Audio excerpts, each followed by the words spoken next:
You're holding something worth more than your father's lifetime earning potential. It's a chamber pot. Solid gold. Still warm. And you have 90 seconds to decide whether touching it will secure your family's generational wealth transfer or destroy it completely.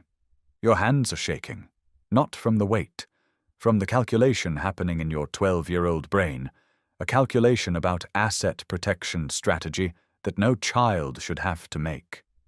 There's a woman watching you from the doorway. You don't know her name, you don't know her rank, but you know, with absolute certainty, that your next move will determine your liability exposure for the next decade. Behind you, someone is crying. Silently. The kind of crying that happens when you realize the cost-benefit analysis of your entire existence just collapsed. The room smells like perfume and rot. The marble is cold under your knees. And the man whose waist you're holding? He controls the tax liability reduction of 20 million people. You're wearing silk that cost more than your house. You haven't eaten in 14 hours. And you're about to learn that retirement planning in 1715 doesn't mean what you think it means. The woman in the doorway clears her throat. Your decision window just closed. The first thing they teach you is how to walk. Not normal walking, palace walking, where every step is a financial decision-making process. Too fast and you're disrespectful, too slow and you're lazy, too loud and you've just created liability exposure for whoever brought you here. Your sponsor, a minor duchess whose name you'll never say correctly, bought your position for 3,000 livres. That's 10 years of your father's income. You are now an asset. Assets require risk-adjusted returns. You follow the other pages down a corridor that smells like roses and urine. The boy ahead of you is trembling. His name is Philippe.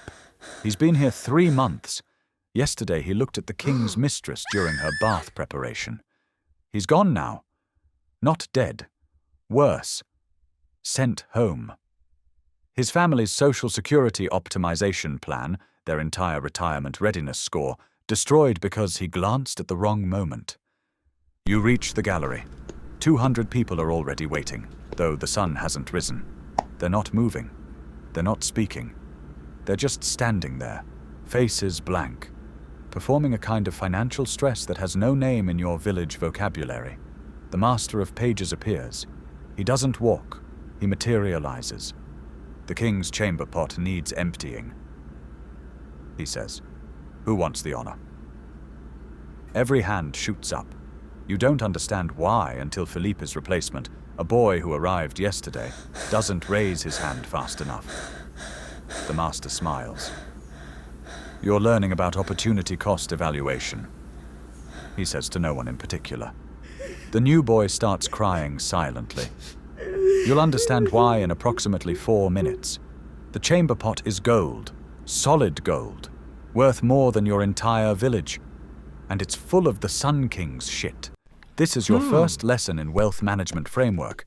Proximity to power is an alternative investment that compounds in ways you can't predict. The boy who carries this pot to the disposal room gets to see things, hear things, overhear conversations that determine tax liability reduction strategies for entire provinces. Knowledge is capital preservation strategy. You're assigned to the king's wig room instead. There are 43 wigs. Each one costs more than your sponsor paid for your position. Each one requires maintenance, daily, hourly, constant vigilance against humidity, against dust, against the existence of time itself. The head wig maker is a woman named Marguerite. She has no teeth. She lost them to mercury poisoning from the powder. She's worked here 30 years. Don't breathe the powder, she tells you. You're already breathing it. She shows you how to arrange the curls, how to powder them, how to make them look like they're defying gravity through pure royal authority. Your hands are shaking. The powder gets everywhere, in your eyes, your mouth, your lungs. The king changes wigs 7 times a day, Marguerite says. Each change takes 11 minutes. If it takes 12 minutes, someone is blamed. If you are blamed 3 times, your sponsor receives a letter. If your sponsor receives 3 letters, you're terminated. Not fired. Terminated. She says it like she's describing mortality risk coverage. Has anyone been terminated this month? You ask. She looks at you like you've just asked about evidence-based treatment for madness. This month? She laughs. It sounds like broken glass. Today. You learn the system fast because the system is a living thing that digests slow learners. The palace operates on a currency that isn't money. Favor. Favor from the king. Favor from the mistresses. Favor from the ministers. Favor from other servants who control access to favor. It's a market with no regulatory compliance framework, no fiduciary duty standards, just a pure, crystallized form of hierarchical capitalism where your lifetime earning potential can evaporate because you stood in the wrong shadow. Week 2. You're assigned to morning chapel preparation. This means you arrive at 4 a.m. to arrange prayer cushions for nobles who will arrive at 6 a.m. to pray for 30 minutes before returning to their gambling debts. You meet Louis, not the king. Louis, the cushion arranger. He's 16. He's been here 4 years. He walks like his spine is made of wire. Want to know the secret? He whispers. You nod. Everyone here is drowning. The nobles, the ministers, everyone. They're drowning in debt. The king keeps them drowning on purpose. If they're drowning, they need him. If they need him, they're loyal. Loyalty is the only asset he values. What about us? You ask. We're not assets, Louis says. We're leverage. That night, Louis is gone. You never find out why. You never ask. Asking is its own form of liability exposure. Month 3. You're promoted. Promotion means you get to work in the Hall of Mirrors, the most famous room in the most famous palace in Europe. 73 mirrors, each one reflecting the greatest concentration of wealth in Western civilization. Your job is to make sure they stay clean. You work from 3 a.m. to 7 a.m. before the nobles arrive. You have 3 hours to clean mirrors that span 2,300 square feet. The cleaning solution contains lye. Your hands are covered in sores. But here's what no one tells you. The mirrors aren't just mirrors. They're capital efficiency machines. The king watches them, watches who talks to whom, who stands near whom, who avoids whom. The mirrors eliminate blind spots. Every conversation, every gesture, every betrayal is reflected 7 times over. You're cleaning mirror 41 when you see it. A minister, you don't know his name, just his face, is standing very close to another man. Too close. Their hands are touching. Briefly, but touching. You freeze. The minister's eyes meet yours in the reflection. For half a second. Maybe less. You keep cleaning. That afternoon, you receive a gift. A small velvet purse. Inside, 50 livres. More money than you've ever seen. There's no note. No explanation. Just a clear message about financial decision-making. You saw nothing. That nothing is now worth 50 livres. You understand, with perfect clarity, that you've just entered a market where silence has a fluctuating price. The palace is a machine designed to produce a single product. Obedience. Not through force, through architecture. Every corridor is designed so you can't see where it ends. Every room has multiple doors, but only one correct door to enter through. Your tax-efficient investing strategy as a page is learning which door is correct before you need to use it. Month 5. You're assigned to the king's lever ceremony. The lever is when the king wakes up. It's not a private moment. It's a theatrical production with 250 people watching him perform consciousness. Your role, you stand in the corner holding a candle. You don't move, you don't speak. You exist as human furniture for 45 minutes while the king is dressed by 9 different people, each responsible for a specific button or fold, as each one's social status determined by which body part they're allowed to touch. A duke, an actual duke with fiduciary responsibility over 12,000 people, spends his morning handing the king his shirt. This is what peak wealth concentration looks like, powerful men competing for the privilege of being useful. But you notice something. The king's eyes. They're not looking at the nobles, they're looking past them, through them, at something else. You realize he's more trapped than you are. You can leave. Theoretically. If you abandon your family's retirement income planning and destroy your sponsor's reputation, you can walk out. He can't. He's the Sun King, the center of the solar system. If he stops shining, the entire system collapses. His security comes from being necessary. But necessity is its own prison. And you're watching a man perform freedom while experiencing none. Month 8. The food runs out. Not in the palace. Outside. In Paris. In the provinces. Crop failure. Price inflation that hits the marginal tax bracket of peasants like a hammer. Inside Versailles, nothing changes. The nobles still eat 7-course meals. Still throw away more food in one dinner than your family eats in a month. The economic disconnect is so vast it becomes a physical presence in the room. You can feel it, heavy and wrong, like humidity before a storm. You're in the kitchen when you hear the baker talking. They're starving in Paris, he says. Then let them find retirement income planning elsewhere. Someone jokes. No one laughs. That night, you're walking back to your room when you pass an open window. Below, in the courtyard, there's a gathering. Not nobles, servants, lots of them. More than you've ever seen together. They're not talking. They're just standing there, looking at each other, performing a kind of silent calculation about collective risk exposure. You understand? Something is changing. The palace operates on an assumption of permanence, but permanence is just slow-motion collapse if the foundation isn't maintained. You keep walking. Month 11. Your sponsor dies. Heart failure. Sudden. She's 43.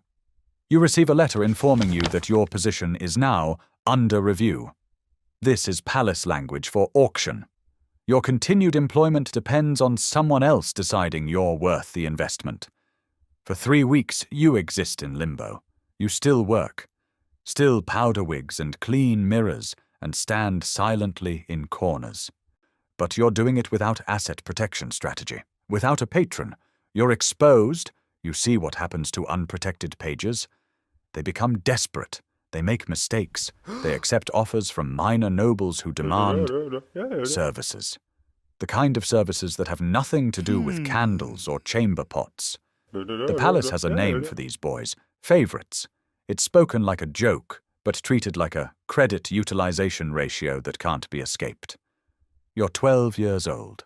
You're watching children negotiate their own degradation because the alternative is returning home as a failure, destroying their family's one chance at generational wealth transfer. You think about Philippe, about Louis, about all the disappeared boys whose names you've forgotten because forgetting is a survival skill. Then you receive a summons. The king wants to see you, not wants to see you in the way he sees nobles. He wants to see you directly, privately, in his study. You walk through those endless corridors alone. Each step is a form of prayer to a god who might be bored. The king is smaller than you expected. That's the first thing you notice. He's wearing a wig, yes, but underneath you can see his actual hair. Thinning, grey at the edges. He's wearing makeup, but up close you can see the lines it's covering. He's performing royalty so completely that the performance has consumed the performer. Do you know why you're here? He asks. No, Your Majesty. You've been working in my palace for 11 months. You've witnessed conversations, transactions, private moments. He pauses. But you've never spoken about them. You realize you're being evaluated on financial risk awareness, on your capacity for silence. Silence is the most valuable commodity in a palace built on secrets. I can read, you say, because it's true and because desperation makes you honest. The king smiles. It doesn't reach his eyes. Of course you can. Your sponsor wouldn't have purchased illiteracy. He gestures to a desk covered in papers. I need someone to copy letters.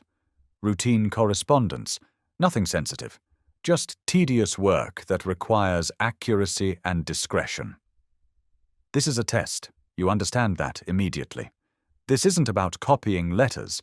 It's about proving you can be trusted with access to information while having no incentive to misuse it. I would be honored, Your Majesty. You'll be paid directly from the royal household. Your position is no longer dependent on noble sponsorship. You've just been converted from private asset to crown property.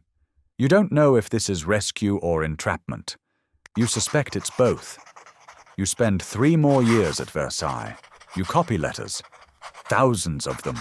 Letters about military contracts and tax policy and diplomatic negotiations. Letters that determine the wealth management framework of entire nations. You learn that power isn't about making decisions. It's about controlling the information that makes decisions seem inevitable. You learn that the nobles aren't more free than the servants. They're just trapped in more expensive cages. You learn that the palace isn't a place. It's a system. A machine designed to convert human loyalty into political capital preservation strategy, running on the fuel of desperation and proximity to glory. On your last day, you're 15 now, you walk through the Hall of Mirrors one final time. You see your reflection multiplied 73 times. But you're not the same boy who arrived at 12, shaking in silk, terrified of making the wrong step. You're something else now. You survived a system designed to consume you, not by fighting it, not by escaping it, but by learning its language, by becoming fluent in the economy of silence. The king gives you a letter of recommendation. It will open doors. It will give you access to positions that would have been impossible for a peasant boy from a village no one has heard of. But here's what you know that the letter doesn't say. You were never serving the king. You were learning how power actually works. Not the theatrical power of crowns and thrones. The real power. The power of knowing who needs what from whom. The power of understanding that every hierarchy is just a negotiation pretending to be natural law. You leave Versailles with 47 livres saved. A fortune. You leave with skills, literacy, discretion, the ability to navigate complex social structures. But you leave with something else. You leave with the knowledge that wealth isn't about money.